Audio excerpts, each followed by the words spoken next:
Good morning, guys. How are we doing? Hope you're good. Sorry I'm a little bit late. So there's the moon. So just coming down here, just want to watch the sunrise. So I thought I'd do the live feed down here. So quickly before we start, I'm just going to simply talk about the subtle art of parenting. And in no way, shape or form am I the expert in parenting.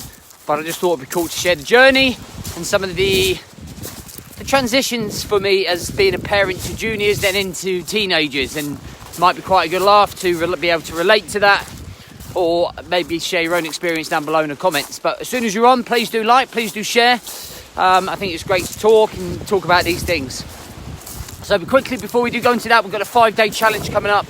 Okay, it's not all just about working out. It's about building structure, strong mentality, good foundations to why we want to be a much better version of ourselves. Okay, so the 5 pillars of why we want to be the best version of ourselves. So that starts on Monday. There's a link somewhere here. It's free. Just jump in. So for me, I love being a dad. It's my number one thing. My dad died when I was 6, something like that. A long time ago anyway. And I grew up without a real strong, solid father figure. I had a stepdad who was just, a bully and a cock with very rare moments of love towards me, if you like. And it was always a tough upbringing. Mum did a great job looking after me, working, parenting. And one of the things I always wanted to be as I grew up was just an amazing dad.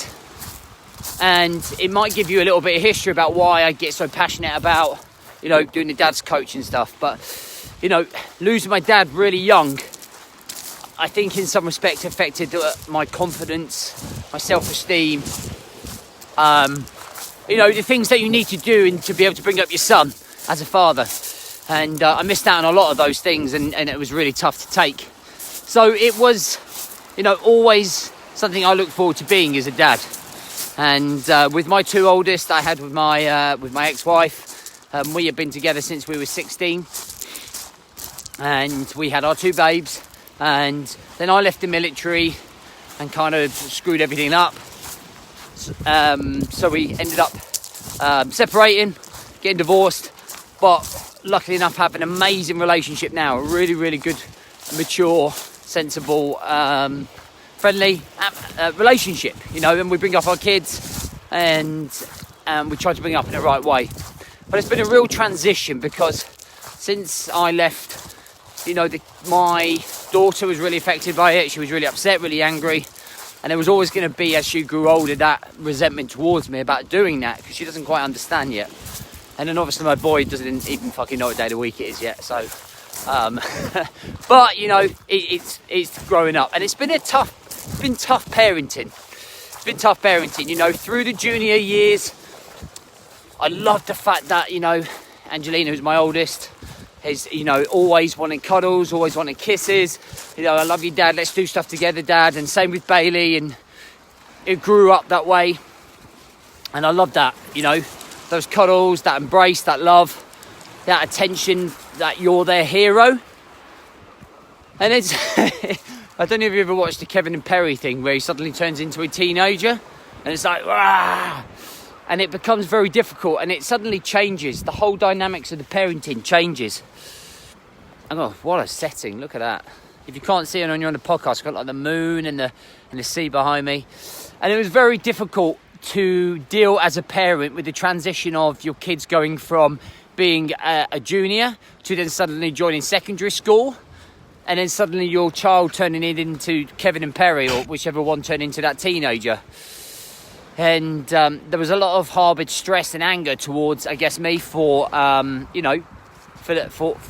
leaving and not being there, and bless her and her feeling maybe abandoned. And I had to deal with that. Probably being too open here, but it's good to talk, right? And then obviously Bailey's now turning into a teenager, and it's very difficult for me to accept that. Like, he doesn't always want to wrestle, he doesn't always want to play basketball. And I did the old dad thing of going, Bay's going to be different. Bay's going to want to hang out with his old man. He's going to, do this. And we still do. Like yesterday, we played football for a couple of hours. But it's really tough sometimes to be a parent.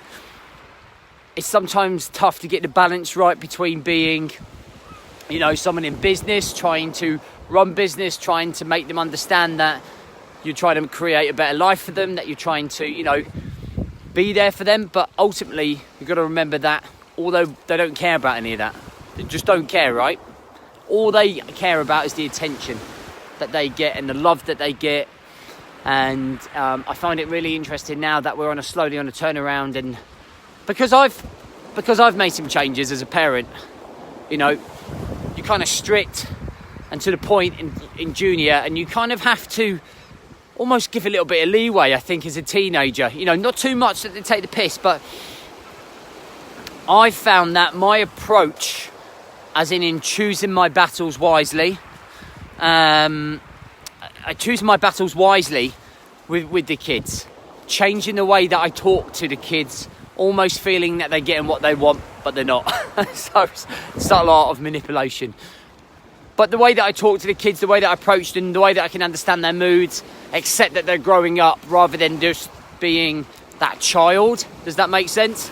Rather than saying, right, it's my way or the highway, is trying to learn to have discussions with them, trying to learn their sense of, giving their 2 cents, if you like, so that they can give their point of view across, and me accepting that. And it's part of the transition, I guess, of learning to be a parent. You know, in another 3-4 years, I'm sure there'll be another chapter that we have to learn to deal with and be part of and embrace and endure, if you like, so that we are learning to as they change, we change. And I kind of feel that's a big thing, and it's accepting change, because as humans we don't like to change, right? But it's accepting that there is going to be bigger changes. It's going to be Digby. It's accepting. I haven't said that for a while. It's accepting that we are going to change, that they are going to change, and that we will be a different figure for them as they grow up. You know, I'm already becoming a cash machine for the daughter, but Bailey, you know, he's very easy to manage. He's very easy to get on with, and I loved him greatly. And then you throw in a 2-year-old who is just besotted with you again. It makes you feel good again as a parent. And you know, I've made many failures as a parent, many failures. You know, screaming and shouting, not being there for them. So when I first left the military, you know, I wasn't as present as I should have been, and that was something that I've had to deal with. I let them down a lot of occasions. I've lost my temper on too quickly. But I like to think overall, amongst all of the picture and in the bigger picture of everything that I've spoken about, that I've been a good role model. And I feel that being a parent, for me personally, from my own point of view, is that I do 2 things as a parent. Number 1 is be a role model. So teach them what I know, just like I do with you guys. Teach them what I know, set the example, always set the example. And number 2 is leave a legacy, so that when I'm dead and gone, which will happen to all of us, that they will learn from that, from me being a role model, from the things that I've done, said, implemented, thought, produced. They will turn away and take that into their children, so that when their kids grow up, they will learn from that. And I think they're 2 important factors for me as a parent. So when I'm on my deathbed, I won't look at the dad's coach and think, was it successful? I won't look at my boot camp and think, was it successful? I'll look at myself as a parent and go, did I succeed as a parent? And despite all of the ups and downs, I can probably say yes, because I've always been there for them 24/7. Or, you know, being there, even if I haven't been present. You know, when I left the Marines, I wasn't present, but I was always there. And I think that's what counts, guys. And the reason I'm so passionate about you guys and your health and your fitness and your mindset is because I guess the reason I push myself so hard mentally and physically is so that I can be here as long as I possibly can. I mean, I can't manipulate what happens in life. So I could walk up there and get run over by a bus. I can't fucking stop that. But in terms of natural life, natural progression, natural growth, I can give my body the best opportunity to stay alive as long as it possibly can, to be as functioning as possible.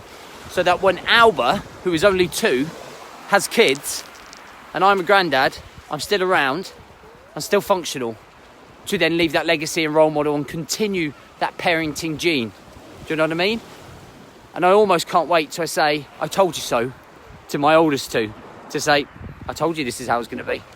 Anyway, that's just a reflection of my thoughts, guys. I hope you have a great day. I hope you have a great weekend. We're in for the 5-day challenge starting on Monday. I'm going to be there on Sunday night introducing myself. If you're not in there, you are mental. It's fucking free. Come on. Okay, there are offers for certain people that want to continue, but I don't expect everyone to. There is no pressure to. It's only if you want to continue the journey working with us. Have a great day and I'll catch you soon.